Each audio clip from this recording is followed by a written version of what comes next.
மாதம் இது அல்லவோ.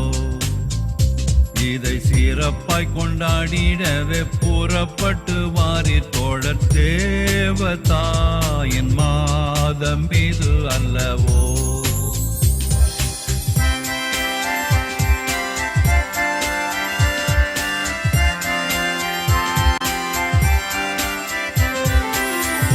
உள்ள மானிடர்க்கு தேவதூதன் தந்த அன்னை புண்ணிய வரங்கள் எல்லாம் கொண்ட அன்னையே. பூவில் உள்ள மானிடர்க்கு தேவதூதன் தந்த அன்னை புண்ணிய வரங்கள் எல்லாம் கொண்ட அன்னையே. அவளுடன் நாம் எல்லோரும் தேவமாரி பாதம் கூடி, அவளுடன் நாம் எல்லோரும் தேவமாரி பாதம் கூடி ஆனந்தம் மிகுந்த பல கீதங்களை பாடுவோமே. தேவதாயின் மாதம் இது அல்லவோ. இதை சிறப்பாய் கொண்டாடிடவே புறப்பட்டு வாரி தோழர் தேவதாயின் மாதம் இது அல்லவோ.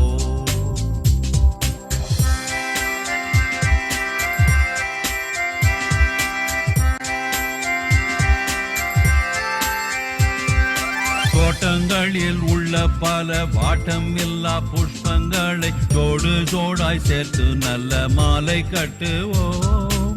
தோட்டங்களில் உள்ள பல வாட்டமில்லா புஷ்பங்களை ஜோடு ஜோடாய் சேர்த்து நல்ல மாலை கட்டுவோம்.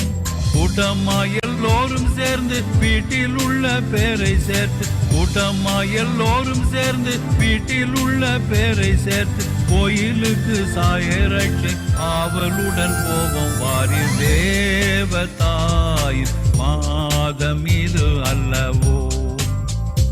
இதை சிறப்பாய் கொண்டாடிடவே புறப்பட்டு வாரி தோழர் தேவதாயின் மாதம் இது அல்லவோ.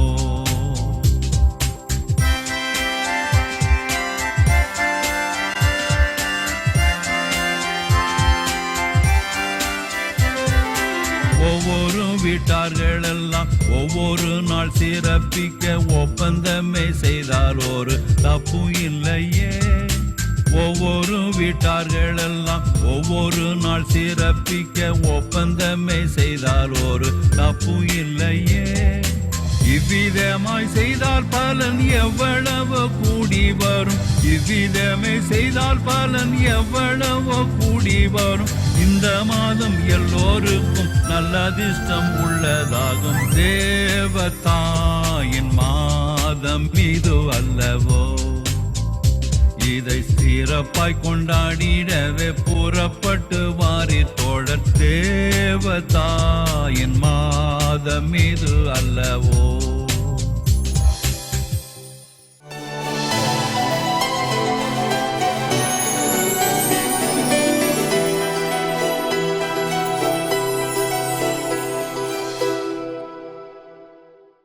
மாதா தொலைக்காட்சி அன்பு நேயர்களே, உங்கள் அனைவருக்கும் ஆண்டவர் இயேசுவின் இனிய நாமத்தில் என்னுடைய வாழ்த்துக்கள். அன்னை மரியா பிரமாணிக்கமுள்ள கன்னி என்று அழைக்கப்படுகிறார். அவருடைய பிரமாணிக்கம் எதிலே அடங்கியிருக்கிறது? அவர் கடவுளுக்கு கொடுத்த வாக்கில் அவர் பிரமாணிக்கமாக இருந்தார். லூக்கா நற்செய்தி 1:38. கபிரியேல் தூதரிடம், இதோ ஆண்டவருடைய அடிமை, உம் சொற்படி எனக்கு நடக்கட்டும் என்று அவர் வாக்கு கொடுக்கிறார். அந்த வார்த்தையை அவர் இறுதி வரை கடைபிடித்தார். ஆண்டவருடைய அடிமை, அதாவது தந்தை கடவுளுக்கு அவர் கொடுத்த பிரமாணிக்கம். அவர் ஒரு கன்னியாக, தன்னுடைய கணவர் யோசேப்பு அவருக்கு துணையாக மட்டும் இருக்கிறார். ஆனால் அவர் தூய ஆவியாரால் தன் மகனை பெற்றெடுக்கிறார். அவர் ஆண்டவர் இயேசுவினுடைய பிறப்புக்கு முன்பும் பிறப்பின் போதும் பிறப்பிற்கு பிறகும் கன்னியாகவே இருந்தார். அவர் கொடுத்த அந்த வாக்குறுதி கன்னியாக, கன்னி சாயாக கடவுளுடைய திருமகனை பெற்றெடுத்து இந்த உலகிற்கு கொடுப்பதிலே அவர் பிரமாணிக்கமாக இருந்தார். தச்சனுக்கு பிள்ளை என்றும் தாயொருத்தி கன்னி என்றும் இச்சனங்கள் சொன்னாலும் தெய்வ திருக்குமரா தாலேலோ என்று கண்ணதாசன் இயேசு காவியத்திலே ஆண்டவர் இயேசுவுக்கு தாலாட்டு பாடுகிறார். எனவே அந்த கன்னி தன்மையிலே அவர் பிரமாணிக்கமாக இருந்தார். கடைசி வரைக்கும் உறுதியாக இருந்தார். கடவுளுக்காகவே வாழ்ந்தார். எபேசியருக்கு எழுதிய திருமுகம் 1:4 நாம் தூயோராகவும் மாசற்றோராகவும் இருக்கும்படி கடவுள் தொடக்க முதலே ஆண்டவர் இயேசு கிறிஸ்துவில் நம்மை முன்குறித்து வைத்தார் என்று எபேசியருக்கு எழுதிய திருமுகம் சொல்கிறார். எனவே இப்படி நாம் தூயோராகவும் மாசற்றவராகவும் இருக்கும்படி கடவுள் நம்மை முன்குறித்து வைத்தார். அது அன்னை மரியாவுக்கு பொருந்தும். எனவே நாம் அத்தகைய ஒரு அன்னையை, பிரமாணிக்கம் நிறைந்த அன்னையை நாம் அன்னையாக பெற்றிருக்கிறோம். ஆண்டவர் இயேசுவினுடைய தாய் பிரமாணிக்கமாக இருந்தார். தான் கொடுத்த வாக்கிற்கு கன்னி தாயாக கடைசி வரை உறுதியாக இருந்தார். அத்தகைய பிரமாணிக்கம் இன்றும் தேவைப்படுகிறது. இன்றைக்கு என்ன நடக்கிறது? குடும்பங்களிலே உனக்கு நான், எனக்கு நீ, இறுதி வரை நான் துன்பத்திலும் இன்பத்திலும் உன் கணவனாக உன் மனைவியாக இருப்பேன் என்று வாக்கு கொடுத்தவர்களே ஒரு சிலர் என்ன செய்து விடுகிறார்கள்? இடையிலே இந்த பிரமாணிக்கத்தை இழந்து விடுகிறார்கள், காட்டி கொடுத்து விடுகிறார்கள், பிற உறவுகளுக்குள் சென்று விடுகிறார்கள். இன்றைக்கு இதுதான் நமக்கு மிகப்பெரிய சவாலாக இருக்கிறது. இன்றைய காலகட்டத்திலும் அன்னை மரியா நமக்கு பிரமாணிக்கத்தினுடைய ஒரு அடையாளமாக, பிரமாணிக்கத்திற்கு ஒரு எடுத்துக்காட்டாக, பிரமாணிக்கத்திற்கு ஒரு முன்மாதிரியாக, பிரமாணிக்கத்தோடு இருக்கிற பொழுது எப்படி நாம் சிறப்பாக வாழ முடியும் என்பதற்கு ஒரு எடுத்துக்காட்டாக அன்னை மரியா இருக்கிறார். எனவே இந்த பிரமாணிக்கம் நிறைந்த அன்னையை நம்முடைய வாழ்வில் நாம் கண்டு போற்றுவோம். அவருடைய முன்மாதிரிகையை எடுத்துக்கொள்வோம். அப்பொழுது நம்முடைய வாழ்வு சிறப்பாக அமையும். மரியே வாழ்க.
இருக்கிற தந்தையாகிய இறைவா,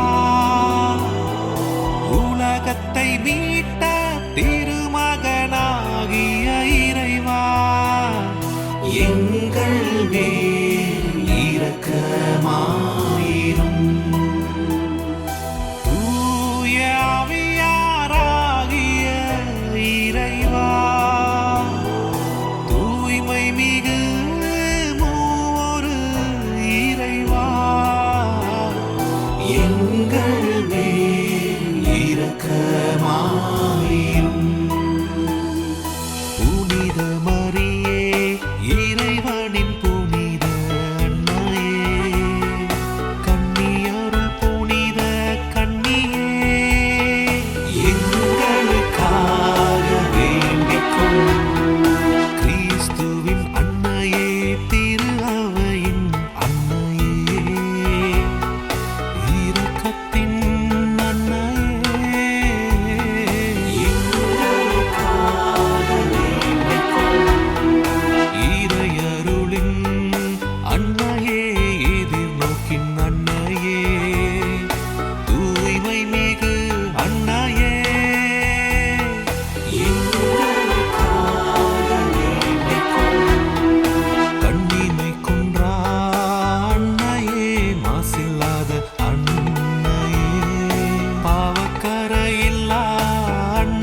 போக்கும் இறைவனின் செம்மறியே, எங்கள் மன்றாட்டை கேட்டருளும். உலகின் பாவங்களை போக்கும் இறைவனின் செம்மறியே, எங்கள் மேல் இரக்கமாயிரும்.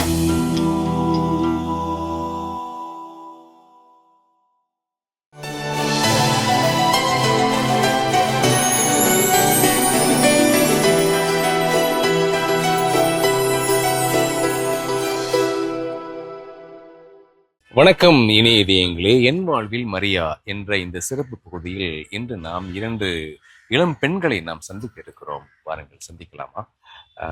வணக்கம். வணக்கம். உங்க பேர் என்ன? என் பேர் ஜெனிஃபர்.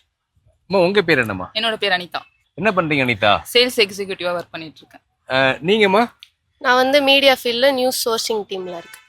இப்போ மரியன்னை பற்றி உங்களுக்கு டக்குன்னு வர கருத்து என்ன? பெயின் அவங்க எப்படி தாங்கிக்கிட்டாங்க, அந்த ஒரு விஷயம் எனக்கு டக்குனு மைண்ட்ல வருது. உங்களுக்குமா? எனக்கு அவங்களோட தூய்மை தான் வந்து நினைவுக்கு வரும். ஏன்னா கடவுளின் தாயின்னு சொல்ற அளவுக்கு அவங்க எந்த அளவுக்கு தூய்மையா இருந்திருப்பாங்கன்னு நான் நிறைய டைம் யோசிச்சிருக்கேன் அந்த விஷயத்த. மரியன்னை கிட்ட பிடித்தது அப்படின்னா எதை சொல்லுவீங்க? தாழ்ச்சி பொதுவான பண்பு அவங்க கிட்ட. அதை தாண்டி பிடிச்சதுன்னா பொறுமை ரொம்ப பிடிக்கும். அவங்க கடந்து வந்த ஒவ்வொரு பாதையிலுமே அவங்க கடைபிடித்த ஒரு செயல்னா அது வந்து பொறுமை தான். தன்னோட மகனையே ஒரு சிலுவையில் அறையும் போது கூட அவங்க வந்து எந்த ஒரு கோபப்படாம என் மகன் உலகத்திற்காக தன் உயிரை கொடுக்குறான், மீட்புக்காக கொடுக்குறான்னு ஒரு சப்போர்ட் பண்ற தாய்மை வந்து அவங்க கிட்ட இருக்கு. இப்போ அவங்க கிட்ட கத்துக்கிட்டது அப்படின்னா என்ன சொல்லுவீங்க? கண்டிப்பா அதே பொறுமை தான். ஏன்னா நம்ம வாழ்க்கையில வந்து பல சூழ்நிலைகளை நம்ம வந்து நிறைய விஷயம் ட்ரிகர் பண்ணணும், நம்ம கோவப்படுத்தும், சிலர் பண்றது பலர் பண்றது நிறைய இருக்கும். ஸோ அதை தாண்டி நமக்கு வர ஒரு ஹெல்ப்ஃபுல்லா இருக்கிறது வந்து பொறுமை தான். கடவுளோட தாயே வந்து அவ்வளவு பொறுமையா அந்த ஒரு சூழ்நிலையை கையாளும் போது நம்மளாம் ஒண்ணுமே இல்லை அப்படின்ற மாதிரி எல்லா சூழ்நிலையுமே பொறுமையா இருக்கணும்ன்றதை நான் ரொம்ப கத்துக்கிட்டேன் இருக்கேன். நீங்க சொல்லுங்கம்மா, மரியன்னை கிட்ட நீங்க ப்ரேயர் பண்ணிருக்கீங்களா? ப்ரேயரை தாண்டி நிறைய பேசுவீங்க? என்ன பேசுவீங்க அவங்க கிட்ட? மாதா கிட்ட நம்ம தோன்ற எதைனா நம்ம கேட்கலாம். இப்போ ஜீசஸ் கிட்ட வந்து நான் கேட்குறேன் அப்படின்னா எனக்கு இதை பண்ணி தர முடியுமா அப்படின்னு பொறுமையா கேட்கணும். மாதா கிட்டனா இதை எனக்கு பண்ணி தந்தே ஆகணும், அந்த ஒரு இதோட உரிமையோட கேட்டு நீங்க ஏதாவது பெற்றுக்கொண்ட வேண்டுதல் இருக்கா? எல்லாமே அவங்க கிட்ட கேட்கறதா. இப்போ புனிதர்கள் கிட்டனா அவங்க கிட்ட வேண்டி கிடைச்சது அப்படின்னு இருக்கு. மாதானா எல்லாமே அவங்க கிட்ட தான் ஃபர்ஸ்ட் வந்து கேட்கும் போது எனக்கு இருக்க எல்லாமே வந்து அவங்களோட கிட்ட இருந்து வேண்டுதல்னால கிடைச்சதுதான். இப்ப நான் நைட்டு நல்லா தூங்குறேன் அப்படின்னாலுமே அந்த தூக்கத்தையே அவங்க தானே தராங்க. அப்போ எல்லாமே அவங்க தான் கொடுக்குறது.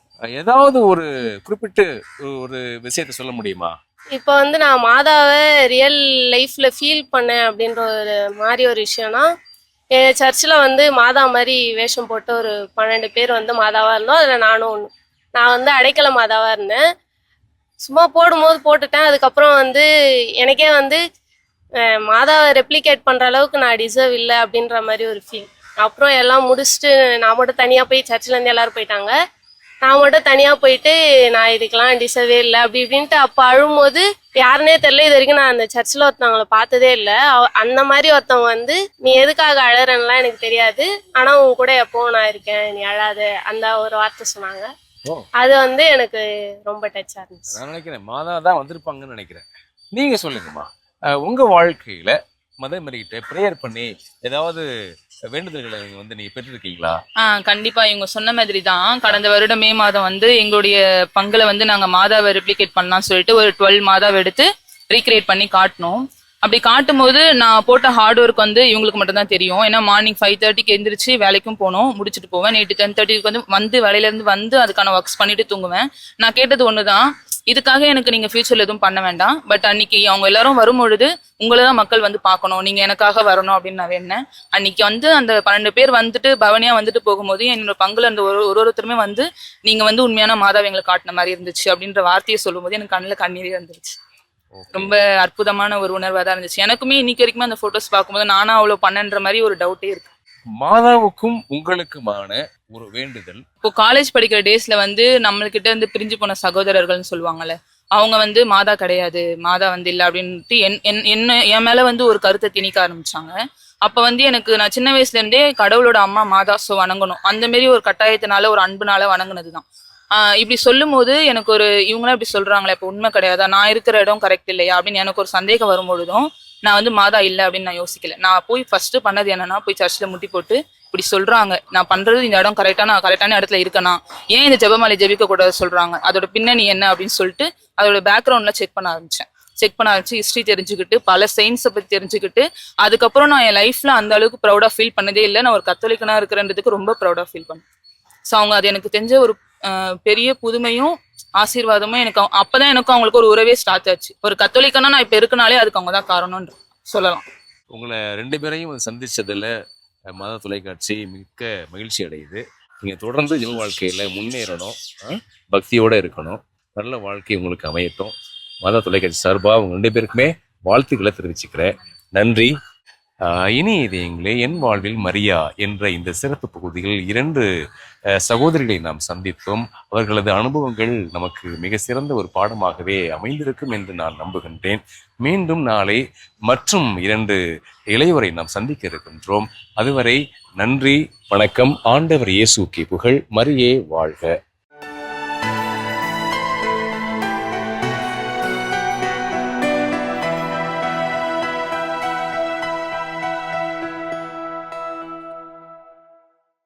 வார்த்தை மாறாத எங்கள் அன்பு இறைவா, உண்மையினால் அவர்களை உமக்கு அர்ப்பணமாக்கியருளும். உமது வார்த்தையே உண்மை. அவர்கள் உண்மையினால் உமக்கு உரியவராகும்படி அவர்களுக்காக என்னையே உமக்கு அர்ப்பணமாக்கிறேன் என இறுதி இரவு உணவில் திருமகன் ஜெபித்தார். அவரின் வார்த்தை உண்மையானது, ஆற்றல் நிறைந்தது. உண்மையான இறை வார்த்தையால் மட்டுமே ஒருவர் உமக்கு முழுமையாக அர்ப்பணம் ஆக முடியும்.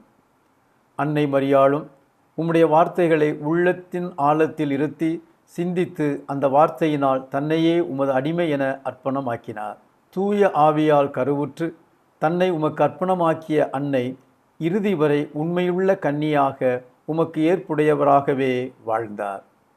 நாங்களும் எங்களுக்கு கொடுக்கப்பட்ட குடும்ப உறவில், பெற்றோர் பிள்ளைகள் உறவில், சகோதர சகோதரிகள் உறவில், பங்கு உறவில், பணித்தள உறவில் உண்மையுள்ளவர்களாக இருக்கிறோமா என அன்னை வழியாக எங்களையே ஆய்ந்து பார்க்கின்றோம். உறவில் உண்மையற்ற நிலையில் நாங்கள் வாழ்ந்த நாட்களுக்காக உம்மிடத்திலே மனம் வருந்துகிறோம், மன்னிப்பு வேண்டுகிறோம். கிறிஸ்து என்னும் ஒரே மணமகனுக்கும் உங்களுக்கும் இடையே மன ஒப்பந்தம் செய்துள்ளேன். அவர் முன் உங்களை கற்புள்ள கன்னியாக நிறுத்த வேண்டும் என்பதே என் விருப்பம் என்ற திருத்தூதர் பவுலின் வார்த்தைகளின்படி இறுதி நாளில் திருமகன் இயேசுவின் திருமுன் கற்புள்ள கன்னியாக நாங்கள் நிற்க, பிறரோடு உள்ள உறவிலும் உம்மோடு உள்ள உறவிலும் நாங்கள் உண்மை உள்ளவர்களாயிருக்க அருள்தாரும். அன்னை மரியா தனது உடலாலும் உள்ளத்தாலும் ஆன்மாவாலும் உமக்கு பிரமாணிக்கமாய் இருந்தார். அதேபோல நாங்களும் எல்லா நிலைகளிலும் உமக்கு பிரமாணிக்கமாக இருக்கவும், கொடுத்த வாக்குறுதிகளை மீறாமல் இருக்கவும், அதை நாங்கள் செயல்படுத்தவும் அருள்தாரும். இந்த மன்றாட்டுக்களை எல்லாம் எங்கள் ஆண்டவராகிய இயேசு கிறிஸ்து வழியாகவும் பிரமாணிக்கமுள்ள கன்னியாம் எங்கள் அன்னை மரியாள் வழியாகவும் உம்மை இறைஞ்சி மன்றாடுகிறோம். எல்லாம் வல்ல இறைவன், தந்தை, மகன், தூய ஆவியார் உங்களுக்கு ஆசி கூறி உங்களை வழிநடத்துவாராக. ஆமென்.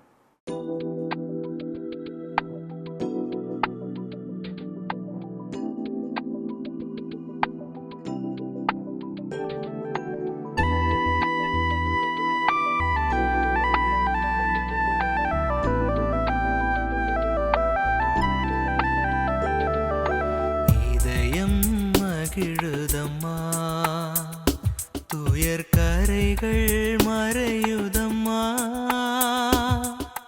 உள்ளமும் துள்ளுதம்மா, உந்தன் தாய்மையின் நினைவாலே அம்மா, இதயம் மகிழுதம்மா, துயர் கரைகள் மறையுதம்மா,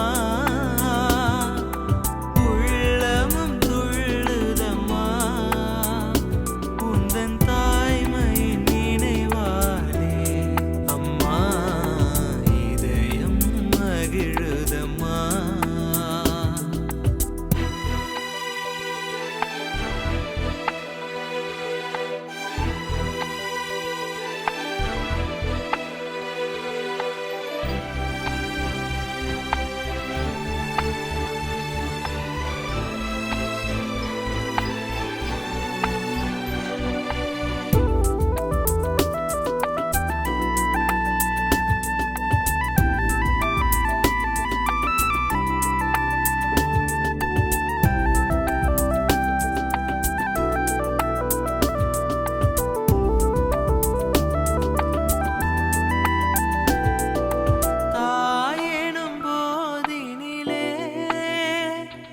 மனம் தான்